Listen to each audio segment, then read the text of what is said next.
Voices Against Apartheid is a project which documents the history of the anti-apartheid movement in Leeds, which also forms the roots of the Leeds-Durban partner city relationship. The project has captured and raised awareness of the movement in Leeds in the 1970s and 80s, which concluded when Nelson Mandela was released in 1990 and was democratically elected the first black South African president in 1994. It was a movement that was led by the people of Leeds' deep-rooted commitment to the cause and reflects the city's values of social justice and promoting equality and diversity. Students from Primrose High, Garforth and Prince Henry's were trained, then undertook interviews with significant people from the city and beyond. We researched who we interviewed, created questions and filmed the interviews. Through this series of interviews, the story of Leeds people's passionate fight for a free South Africa is told. The word apartheid is derived from the Afrikaans word for separate or apart. It began in South Africa with the 1948 election victory by the National Party, who introduced measures to promote racial segregation and white supremacy in every aspect of life, including access to employment, housing, sport, transport and justice, which all depended upon the colour of your skin. Can you tell us how the apartheid regime in South Africa directly affected you and your childhood, and especially your family? And my parents, who were very brave, young white South Africans, felt very strongly that this was totally wrong. And in the late 1950s, they became much more politically aware. And I remember early morning raids by the security police on our house. I remember one of my earliest memories is waking up and finding apartheid security police officers in my bedroom. I was a motor racing fan, as I still am, and I was collecting all sorts of files on motorsport. And these police officers were searching through my files for some kind of subversive evidence. Well, there wasn't any. My mother and father were jailed without charge. I remember being woken up again in the middle of the night to be told they'd been just taken away. I had a nice life, as white South Africans did and do still. I had a happy childhood, but it was a childhood just slightly different from the average white family, because my parents were very opposed to apartheid and were quite involved in organisations like the ANC. I would hear people saying very abusive things about African people or Indian people, and I remember questioning that and being, criticised for my attitudes, and being told these people are like that. And I think in our family, because my family were very religious, it wasn't seen as right. But at that time, when I was younger, it wasn't that clear, it wasn't stated that clearly. So it took a long time for my family to recognise the whole system is wrong. My parents were quite often under surveillance. There were a lot of repressive laws that were passed, stopping them doing what they were doing. It made it illegal for them to go to certain meetings or to have certain literature in the house. There would be police raids on the house to look for the banned literature, anything associated with the organisations which had been made illegal. We were not supposed to get the same quality of education as the white children. We were supposed to be taught to be farm workers or to do the most meanest jobs anyway. In fact, the South African government was questioning the church for teaching us that all people are equal before God, because they believed that we could not be weighed on the same scale as the white children. So these are the questions that really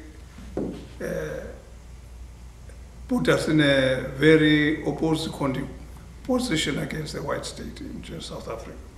There were times when things happened when I just thought, and I would go to school because there'd been, I don't know, an arrest or a police raid, and I would think to myself, well, why can't they just be like ordinary people?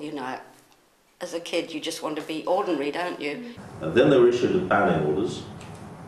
A banning order meant you couldn't take part in political activity, couldn't be a member of a party, couldn't take part in elections, that kind of thing. And eventually they stopped my father working as an architect. He was an architect in Pretoria. The banning order confined him to living in Pretoria, couldn't go anywhere else. And they stopped all the architectural firms in Pretoria from employing him. So we were deprived of a livelihood, and we had to leave the country, which I did when I was 16 in 1966. My father was also one of the people who was arrested at that time and put on trial with Nelson Mandela. So at that stage he was in prison for about a year, and eventually it led to us leaving South Africa. Were you involved in the anti-apartheid movement from the beginning? I remember my man going on about Barbara Castle protesting about apartheid, and I would be about 10. I'm saying, well, what's apartheid then? What's she on about? And I learned from that there were people in South Africa who were really discriminated against simply because of the colour of their skin. And I suppose my family and my mother and father just told me, this is just not on. You do not distinguish people by the colour of their skin. And she's right, and you should be out there sitting on the pavement with her protesting. The people of the UK, not the government, the people of the UK really helped in struggling against apartheid. First of all, they provided enough education for the whole of the information for the whole of the world to know what apartheid is all about and why it was something that needed to be abolished. Often people would say apartheid, but the correct pronunciation is apartheid, which is pretty easy to remember when you think about the meaning of it, but the pronunciation is hate, apartheid. Leeds City Council played a significant role in the campaign in Leeds, as the following interviews describe.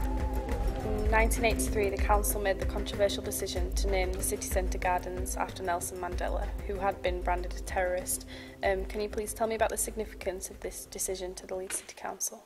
Without doubt, the significance of naming the gardens was in fact to say that we in this city, the second biggest city in the country, is declaring hand on heart that we support Mandela in prison, who's been in prison by then about 20 years. Scandalous treatment for a person, and it was making our position clear. John Battle, who was a city councillor and became the MP for Labour MP for Leeds West, came in and said, George, we would really like to have a street named after Nelson Mandela. When I looked at it, if you're naming a street, it's very difficult, because if you rename a street, you have to get everyone in the street to agree. We looked around and thought, in front of the Civic Hall, where the Millennium Square is now, and we said, well, why don't we make that Mandela Gardens? People could object, and people did object, but they couldn't stop it if the council were prepared to do it. We had long discussions in the City Council about renaming the gardens in front of the Civic Hall Nelson Mandela Gardens, and we had big debates about not having South African goods on sale in council properties. We tried to get a boycott in this city by the City Council. It took us 10 years, nearly 11 years, before we got a similar boycott resolution, because we lacked the moral courage to do what we think was right. There was a long struggle, but it started with the anti-boycott, or the boycott principle. And it was when the boycotts were seen to be effective that the anti-apartheid movement became a movement in its own right. And the boycott movement became the anti-apartheid movement. And of course, the apartheid movement went on until after Nelson Mandela's release, and now has been wound up having achieved what it set out to do. The more we got Mandela in the papers, the more publicity we got amongst ordinary people about what was happening in South Africa. The garden itself was an indication, bingo, we stand for the freedom of the individual and the equality of the individual.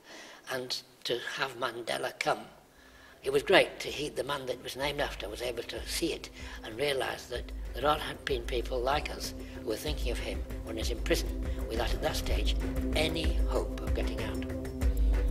The national anti-apartheid movement began in the UK in earnest by Archbishop Trevor Huddleston, and the movement called for sanctions and the total political and economic isolation of South Africa.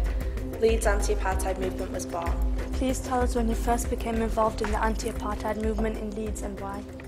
600 school children were shot dead in Soweto, and the picture of Hector Peterson was in every newspaper at the time. The power of that attached to the other things that we knew about the South African state and how it had oppressed black people for many years, meant that there was the impetus to start a group. At the time, Nelson Mandela was still in prison, and there was an all-night or all-day vigil kept at South Africa House, I think it was. So one of my memories is sitting there in a sleeping bag. It was really cold, and doing my bit, as I thought, for Nelson Mandela. I'm sure he'd have been very impressed to know I was sat out in my sleeping bag on his behalf. I met people, in particular, for example, Dave Rabkin, who, after studying in Leeds, he went back to South Africa. He was South African. And he was involved in the struggle for the ANC and was sent to prison for 10 years. And I met him again when he came out of prison, very briefly. He went back to be trained in the armed struggle, and he was then assassinated by the regime. I had spent over 5 years in Tanzania, which is a neighbouring country to South Africa, and I've been there for most of the 1960s. So I was aware of conditions in South Africa, and when we came back to the UK, we were newly in Leeds, and I gradually learned that there was an anti-apartheid movement in Leeds, and I wanted to join it. What different forms has your opposition to apartheid taken? Ooh, lots of things we did, like marching. We did the march through Leeds, we did the big freedom march in London. We did stalls at festivals, so, you know, giving out literature, we raised money, we wrote letters, petitions. We campaigned against for the boycott of South African goods, so we would leaflet in town to make sure that people were aware of the injustice that was happening over in South Africa, and there were campaigns to central government to try and boycott the purchasing of South African goods. We used to go into the supermarket and fill up the trolleys with goods that were from South Africa and firms that were trading with South Africa, take them to the checkout, and they'd clock them all through the checkout, and then we'd give them a leaflet that said what this was all about and refused to pay for them. We had these danger product of apartheid stickers with a skull and crossbones on them. And we go around sticking them all on jars of jam and oranges and things like this to sort of put people off buying them. When my kids were little in the 70s, they practically learned to read by taking tins of fruit off the shelves and checking did it say South Africa on it. And my wife used to say, if it says South Africa, you put it back on the shelf. We organised people to run on the pitches of the rugby tour in 1969-70. There were 25 matches, and physically stop them. We encouraged people to write letters to MPs. We lobbied Parliament, and we took a coach down from Leeds to have a big lobby of Parliament with other people from all over the country. On the morning of an international match at Twickenham, we infiltrated a young woman demonstrator into the hotel, booked her in, and she went around in the middle of the night, having discovered where all the Springboks were playing, were staying, and injected solidifying agent into the door locks, so they couldn't get out in the morning of the match. It still seems strange now for me to buy something South African, because for so many years we wouldn't buy it, you see, and then you're supposed to now to help out the economy, but it still feels odd. Why do you think there was such a strong anti-apartheid movement in Leeds? I think it has to be because there were some brilliant people in Leeds who really cared about the world. I was in the National Union of Journalists, and I was treasurer of the branch. And we adopted David Rabkin as a political prisoner. So the union itself became involved.